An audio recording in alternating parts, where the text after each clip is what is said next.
Well, it's been a few weeks since we've listened to or focused on the Smashing Pumpkins here at Indie Miners. We've done that quite a bit in recent times. We're looking at Act 2 now of Autumn, the Smashing Pumpkins trilogy piece to finish off what got started back in the day with Melancholy and the Infinite Sadness. Now, I guess when we got to the end of our last episode, we were reviewing, I guess, track by track things. We're just sort of decided now to review the whole act as a isolated piece. I guess our first views of the first act was, I guess, slightly underwhelming, but we were really hoping that was going to begin to turn around a little bit now. But Al, good morning to you. I'm not sure if that has or not all gone even sort of backwards from where we found it.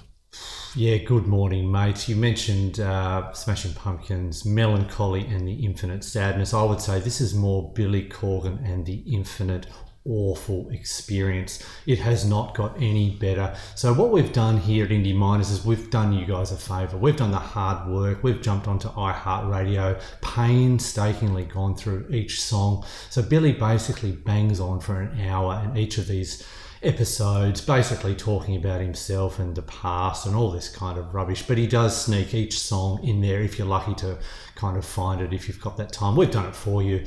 It is painstakingly awful. It does not get any better, BJ. I'd be interested in your thoughts. I mean, the song Beguiled I liked, but we'd already heard that previously. I can't believe there's still a third act to come, which is possibly going to be even worse. I'm clinging on to this kind of hope, mate, that it could be okay, but it's just, for me, possibly one of the worst listening experiences I've had of recent times. BJ, I know you like to shine a bit of a positive outlook on the Pumpkins, but, mate, since Stand Inside Your Love, that kind of era, Machina, they've just gone downhill for me, mate. What do you think?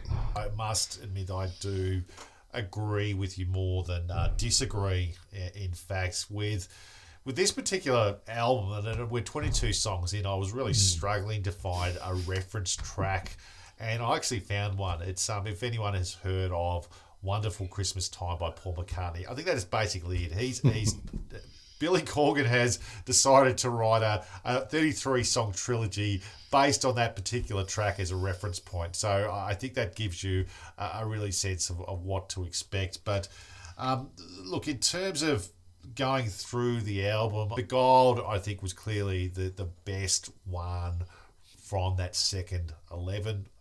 Clearly, we've heard that before. It's actually, according to Billy, I don't know how true this is, it had some success in the charts. I don't know what chart, but there you go. Empires was one that I thought had the potential to be all right. And in fact, I checked out a YouTube live version of that particular song, and I enjoyed it a lot more without the auto-tuning vocals, the vocals at the front, just stuff that isn't really, I guess, I like about the Pumpkins. So they seem to smash it out of the park live. They really struggled in the studio, and I guess it's Billy who's really obviously pulling the strings with that. So I guess in terms of a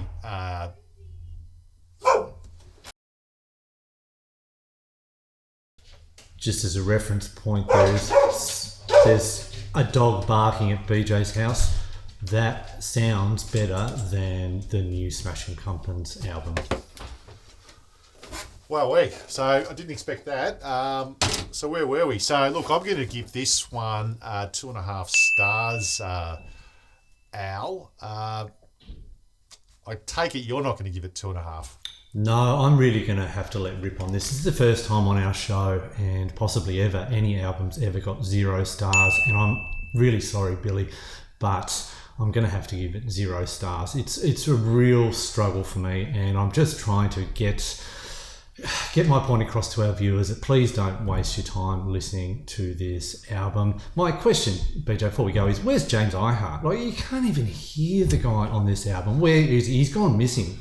I don't know. I think so. Look, I tended to be a big James Iheart fan back in the day. I might have said this on record in Indie Miners. I used to love some of the tracks, especially Pisces Iscariot. I really liked the solo things that he did on that particular album. He gets a Guernsey every now and then up to about Melancholy, then you don't hear him singing anymore. But I don't even know where his influence is. So I just think he's phoning it in, and he's probably there for appearances, but, we know who's performing the strings, don't we? So absolutely. I guess what more can we say? All right, so that is the second act of Autumn, and we'll, look forward to seeing you again to hopefully do the third and final version of that particular epic, or whatever you want to call it. Trainwreck. That wraps up another episode of Indie Miners. Please look to subscribe to the channel, follow us on Twitter, and let us know if there's an album you would like us to look at. So until next time, bye for now, and thank you for watching.